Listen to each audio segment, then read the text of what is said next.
Baik, kita ada pemanggil di talian, tuan-tuan dan puan-puan. Halo. Hello, Assalamualaikum. Waalaikumsalam warahmatullahi wabarakatuh. Siapa di sana?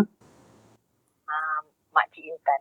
Makcik Intan. Tak ada orang lain ke? Anak dara Intan ke? Kakak Intan? Kenapalah makcik-makcik buat panggilan? Boleh. Makcik. Bukanlah Cik Intan. Cik Intan. Mudalah sikit. Berapa umur makcik Cik Intan? Baru 60-an. Okey lagi. 60-an. Okey lah. Tak adalah tua sangat. Hari ni Bolehlah. dari mana buat panggilan Cik Intan? Dari Segamat. Segamat. Tengah buat apa? Tapi dari tadi kata seorang aja call. Makcik call lah. Iyalah, tak apalah. Bolehlah tu ada cerita, bolehlah. Makcik cerita hari ni. Ada. Hari ni cerita pasal, kisah benar pasal motor. Jatuh motor ke motor tu tadi tak ingat lah. motosikal. Pasal motor lah. Tajuk kita motosikal. Baik, apa kisah pasal motosikal? Silakan. Masa tu baru pindah kat Felda ni lah, anak dua. Pindah yang Felda. Baru 6 tahun. Yang nombor 2 tu 4 tahun lah. Dia beza 2 tahun kan. Kat Felda ni rumahnya kat atas bukit. Jalan ni kecil tau. Lorong untuk motor je. Sekarang dah elok lah, semua dah jalan raya lah. Tahun 80-an. Ujung-ujung 80-an. 89. 89. Baik. Lepas tu kan makcik ni naik motor Yamaha 80cc tu Tulis kawan-kawan, Yamaha 80cc ke 88 yang tank 80 betul. Yamaha 80 ada. 80 lah. 80. Itu dah best motor tu. Dulu makcik belajar motor Yamaha 90cc yang pakai gear tu. Ada tulis darah Kat semua sekali tulis Okey. Lepas tu jalan tu kecil. Lepas tu benggol-benggol. Macam tepi-tepi tu berparit lah. Dari rumah makcik ni kita okey lah. Rumah tengah-tengah kan. Lepas tu berderet rumah tak banyak kat bukit ni. Ada 9 buah rumah je. Okey. Lepas tu bila jalan benggol-benggol ni, kaki kita kat brek kan. Jalannya kecil. Binjul-binjul. Ada bawa anak yang perempuan duduk depan depan bakul motor lah kan. Bawa anak. Duduk depan lah, kaki dalam bakul motor macam tu. Lepas tu bila terrentak-rentak benjol-benjol jalan tu, kaki yang pijak brek tu dah jadi tak pijak tau, dia terangkat-rangkat tau. Yelah. Lah bila terangkat tu melongsor lah laju. Lepas tu depan tu memang ada jalan besar, tapi dia corner dulu ke kiri. Agak susah lah kalau makcik terus kan. Memang tak tahu lah sampai mana, ada paya apa semua seberang jalan tu. Allah, kemudian jadi makcik nekat aje lah. Pergi rumah yang hujung sekali tu, makcik belok ke kanan. Rumah tu masa dulu-dulu semua rumah ada tangga lah kan. Ya. Makcik belok ke kanan kan. Kira dapat selamat lah, tak terus ke sana. Lepas tu motor makcik tayar yang depan tu, dia termasuk kat bawah rumah orang tu tau. Rumah depan dia ngam-ngam betul-betul paras tayar motor. Kalau rumah dia tinggi, makcik termasuk lah terus agaknya. Makcik belokkan ke situ. Jadi tayar motor depan tu tersekat lah kat bawah rumah tu. Jadi selamat lah, tak jatuh lah. Macam tu je lah. Tak jatuh motor lah. Tapi kira kemalangan jugalah. Melekat. Anak mesti tersentak kat situ makcik. Anak. Tapi muka dia tak kena lah. Dia handle kan. Macam tu. Tapi bagusnya tu, yelah, senang cakap, makcik buat keputusan yang ni lah. Masa tu juga kan. Dah tak tahu macam mana nak buat. Dan bila dah terlepas tu, macam dia terus dah melongsor gitu. Kita dah tak boleh tau. Nak pijak tu. Dah terentak-rentak. Laju tu. Iya. Makcik, Cik Intan ada satu dalam diri tu ada refleksologi pula. Refleks yang baik tau. Mana tangkas bertindak. Alhamdulillah lah. Kalau tidak sap ke paya, ke kiri tak lepas, sap ke kanan, kalau tidak mesti wili kat tangga rumah jiran kan. Tapi bukan dekat depan tau, dia dekat tepi rumah dia tau. Tepi rumah.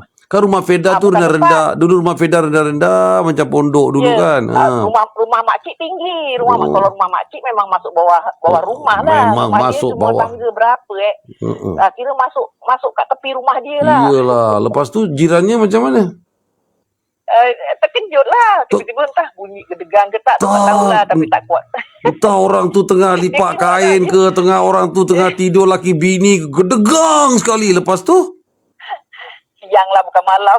Oh, lah. Tak tahulah tidur petang. Masih tak ingat lah masa Mana tu. tahu Felda panas-panas. Okey, lepas tu? Rasanya sebelah petang lah. Habis dia keluar lah. Lah, Tan, kau kenapa? Dia cakap begitu. Lah, Intan, kau kenapa Intan? Lepas tu? Itulah. Dia turun lah. Tolong tarikkan sebab tayar tu dekat tau. Macam tu lah. Okey. Dia punya magat yang depan tu patah jugalah. Lepas tu? Suami? Dah lah. Suami. Dah lah. Lepas tu motor pun tak ada masalah. Balik baru cerita je lah. Bila cerita? Tapi yang ada lagi satu kelakar lah. Masa baru-baru duduk sini, makcik memang pandai bawa motor. Tapi jalan kat sini ni, naik bukit ni sangat rare lah. Dah lah jalannya kecil, muat-muat motor. Lepas tu tepi tu ada longkang tau, ada parit tau. Ya. Dah sebulan duduk sini, makcik tak berani bawa motor. Dia punya tinggi. Sekarang walaupun dah tar, tinggi juga. Ramai orang juga tak berani naik. Okey. Lepas tu pakciknya demam. Dah demam suruh beli ubat kan. Anak kecil lagi. Siapa nak suruh? Kita lah. Nak suruh orang sangat. Kita pun belum lama kat sini kan. Yalah. Lepas tu, pergi kedai. Kali dah balik, naik bukit tu, tengah-tengah bukit yang tinggi tu. Entah tersalah gia ke apa. Itu pengajaran jugalah. Motor dah tak ada nombor dia. Bukan ada nombor 1, gia 1, gia 2 tu tak ada. Yalah. Lepas tu, tiba-tiba dah naik bukit, ingatkan naiknya tersengguk-sengguk itu, tekan lagi, rupanya bila tekan tu free gianya. Lepas tu? Tak boleh naik. Habis makcik sempat tekan brake terus tersadar kat tepi bukit tu tau.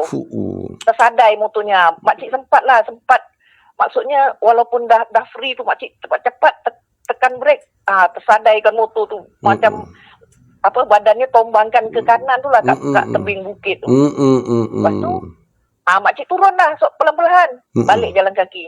Motor? Mana motornya? Kat bawah. Tersadai lah, tinggal lah motor tu. Masa tu tak bawa anak. Itulah pengalaman. Itu bukit yang sebelah depan. Yang tadi tu bukit yang sebelah belakang. Yang masuk bawah rumah orang tu. Bukit yang sebelah belakangnya, yang satu lagi jalan yang turun satu lagi lah. Yang sebelah depan ni jalan yang ngalir ke kedai-kedai, yang ngalir ke tempat-tempat JKKR lah, pejabat lah macam tu lah. Itulah kiri kanan bukit tu makcik dah kena lah. Dah lama-lama expert lah makcik. Lama-lama dah. Alhamdulillah lah, boleh lah. Boleh lah. Ni kawan-kawan tanya juga dalam line, tanya makcik boleh wheelie ke, makcik boleh wikang ke. Makcik tengok dah boleh corner, cecah siku pun dah pernah cecah lantai, cecah tanah. Kira hebat makcik. Itu lain. Ini sadai apa hebatnya. Tapi okey lah. Lepas tu kan pengajaran dia tahu apa? Bila makcik sampai bawah bukit tu, makcik berhenti dulu. Okey, pastikan gia ni 1. Gia 1 terus dia, tak kira motor tu daripada bawah dia tak tinggi sangat kan. Nanti bila naik, tak kisah. Tetap taruh gia 1 sampai atas. Yelah. Tak nak tukar gia kat tengah bukit. Yelah, betul. Orang perempuan memang macam tu. Pasal gia pun dia menggelabah. Kami faham. Kami laki-laki, kami faham. InsyaAllah. Apa pun makcik. Kalau ada nombor tak apa. Nampak gia 3, 2, 1. Ni tak ada motor buruk. Makcik, orang laki-laki pun macam tu. Memang gia dulu tak ada nombor 1, 2, 3, N. Tak ada. Tapi orang laki-laki ni bawa motor pakai feel. Dia dah tahu ini 1, ini 2, ini 3. Dia pakai feel makcik. Ya, tapi tak apa, kita faham. Perempuan feel dia kurang. Tapi makcik telah ada pengalaman yang baik dan ceritakan dengan baik. Terima kasih Makcik Intan ya. Sama-sama. Makcik Intan nak kicap dengan sos ke atau nak kicap dengan sos? Apa-apalah nak bagi, tak kisah. Baik, nanti datang ya. Nak bagi ke? Ya, memang nak bagi, ada hadiah. Oh, yelah, pusat hadiah negara. Pusat hadiah negara, katakan. Matilah nak. Okey, terima kasih makcik. Murah. Ya, insyaAllah. Jaga diri baik-baik. Assalamualaikum. Waalaikumsalam warahmatullahi. Terima kasih banyak-banyak.